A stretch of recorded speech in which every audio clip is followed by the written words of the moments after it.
welcome back to Build Your Legacy Insurance Edition podcast. What's going on, Travis? Nothing much, Bill. How are you today, man? I'm good. Good. Yeah, it's just, spring's coming. It's going to be gone before we realize it. Don't jinx it, please. I'm kind of, when you say that, we're going to get that cold blast of air here soon to remind us what winter's like. So please, let's keep that to ourselves. Yeah, it'd be nice to get summer around. Yeah, let's just skip the whole allergy portion of the spring and just roll right into the heat, right? There you go. What you got on your mind today? Yeah, so perpetuation. It's one that, when I'm talking to an existing agency, they're not prepared for, I don't believe. People just don't plan at times, and I think this is something that you want to bring to the forefront. So let's talk about. Yeah, oftentimes I'll go into an agency and there's no perpetuation plan in place. They don't have an idea of when they want to exit the industry. They don't have an idea of who they want to sell the agency to. They don't have a good understanding of how to determine the value of their business. And it creates really a situation, unfortunately, that when it does come time for them to make that exit, or when they do decide they want to exit, it slows the process down. It puts them in a position where they have a limited pool of buyers and they don't achieve the value of their business that they felt they were worth or they could have achieved. Yeah, so we go back to, like we said at different times, is you're building your legacy. You are. Now this comes to the end of it, is now it's time. What's the pass? How do you hand it off the legacy? How does it last forever for you? What do you want it to look like? Right. And I think to your point, it is one of those that we've helped a lot of people. Mm-hmm. Our retail shop has acquired some of these agencies because that was their plan and that's what they wanted. We've also helped some sell outside, sell outside and sell to other partner agencies in there. So we have built this, and I do think we've done a good job of putting the seller with the buyer. But it is one of those things I believe you hit on, is how do we get that plan going? What do they want? And get those pieces together before it's too late. I think that's the biggest problem I see is an agency, wakes up on a Tuesday and says, I'm ready to go. And it's, well, you haven't laid that groundwork yet to even be prepared to put the for sale sign out front, right? And so, that's where agents and what we try to do is engage in those conversations beforehand, to your point of, where do you want the agency to go? Who's your ideal buyer? What is and isn't important for you when it comes to your clients, your staff, your location, a number of things? Yeah, so I think one of the first things that I look at, and we've seen it both ways, and this depends on who you really want the buyer to be potentially, is do you want to stay in the business or not? Right. That is a question that some agents want to buy the agency and they want the owner to move on and be gone. Right. Some want them to be around for a number of years, sometimes for at least a number of months. And so if you wait too long and you're like, I'm just tired, I'm done with the business altogether, I want to sell it, cash that check and walk away, okay, that's fine.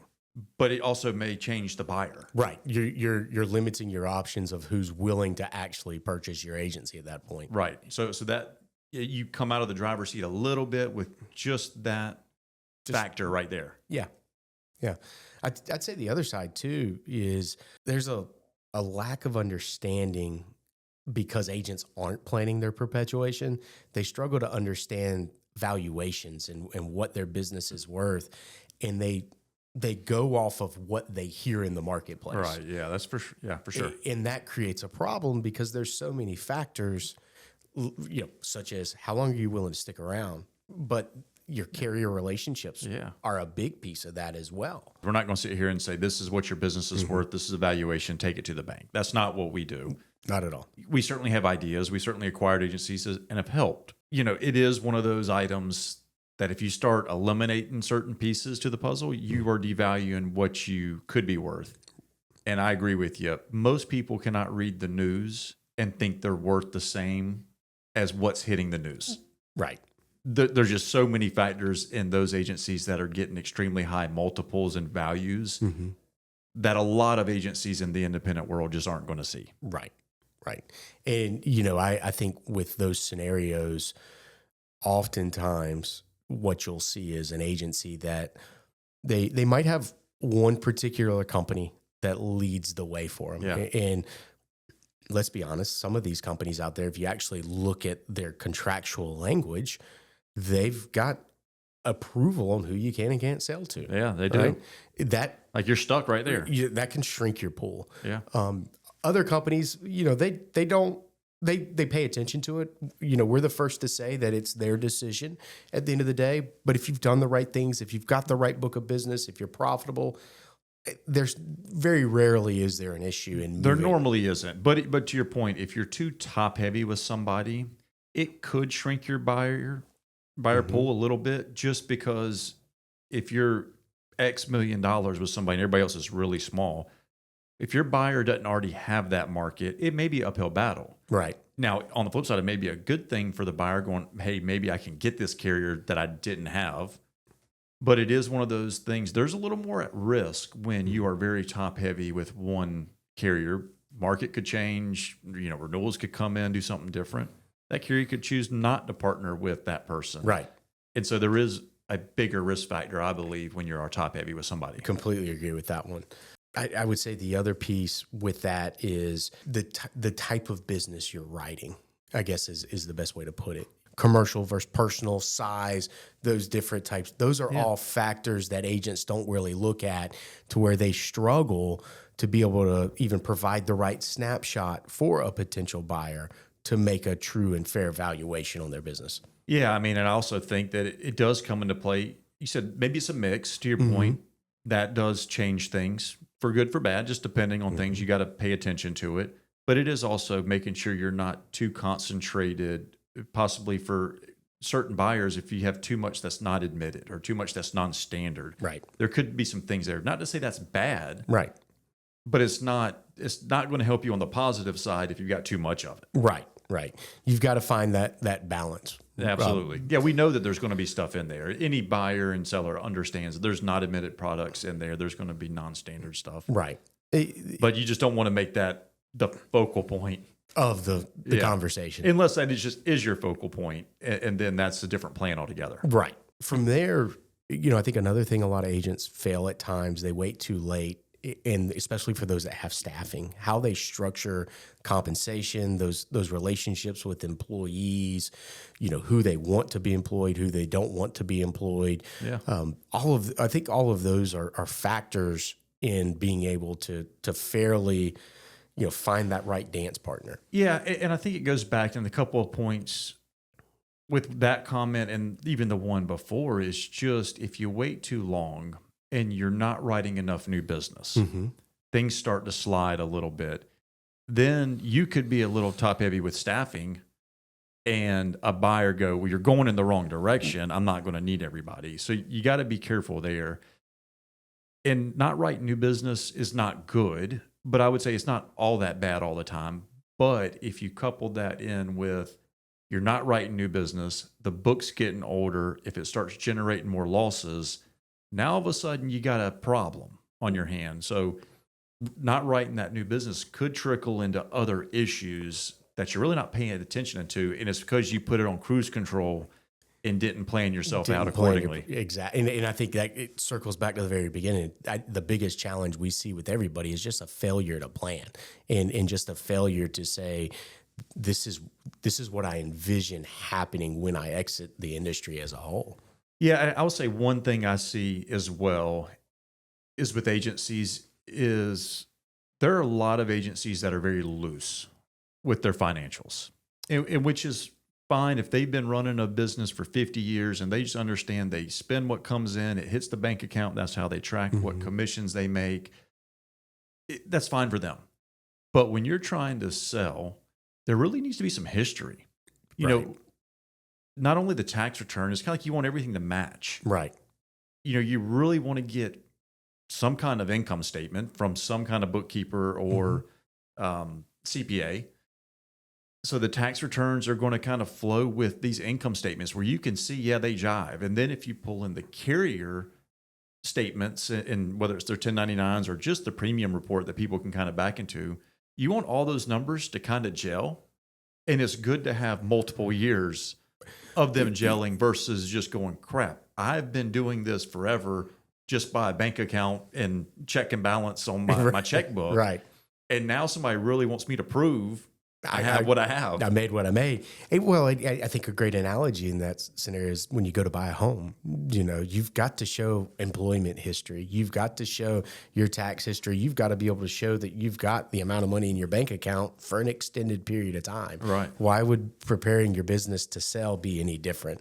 And that's a great example because, a lot of agencies, we call them lifestyle agents. And so they, like you said, it kind of hits and that's what they manage it with. But then when it comes time to make that exit, when they're oftentimes trying to do it rapidly, that picture they can create is not as rosy as it maybe should be. Yeah. They're not using their management system. We've talked about that too. If they'll use their management system, carrier reports, management system reports start gelling, and all of a sudden now you get some credibility. Right.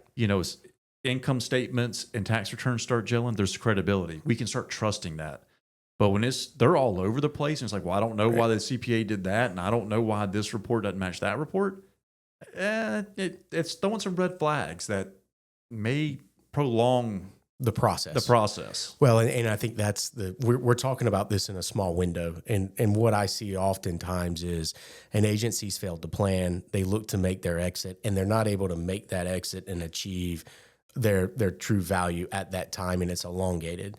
But you and I talk about it all the time where, truthfully, that failure to plan really started 10, 15, 20 years ago. Yeah, of course. And it's having those conversations today, and sometimes it can be creative in how you're staffing your agency, right? If your plan eventually is to perpetuate the business and you want it to be an internal perpetuation, that's something you need to figure out well in advance of the last year or two that you're wanting to be in the business. Yeah, that's a great point. I mean, we've talked about this. There are some opportunities if you're sitting there going, I want to perpetuate internally. Maybe you don't have the person now. Put that plan together, go find that person, build it into their contract, maybe in stages. I don't think you have to go out there and hire that first person in your mind going, I know this guy or lady's going to make it. This is going to be our perpetuation plan. I mean, hope for that. But it's one of those, get them in. If you want to figure out how to give them some equity with the book or something that they are self-generating, get them making sure they can do it on their own with their book first. And then maybe there's other triggers to go, okay, now I'm finding my right person. And then let's figure out how to do it. Up. Yeah. And the good thing is that's also increased your value along the way. So if it doesn't work out, then you've got some new business there. You've got some more revenue. You're in a strong how are position. we doing things? Right. Yeah.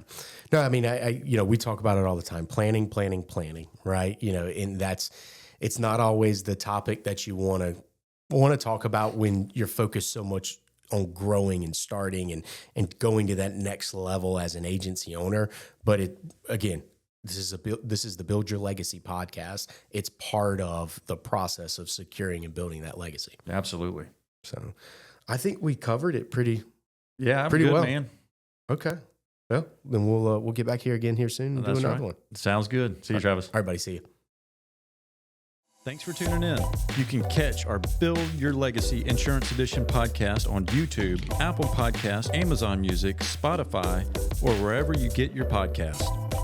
Be sure to subscribe, leave us a review, or send us over a topic recommendation at podcast@siaofnc.com.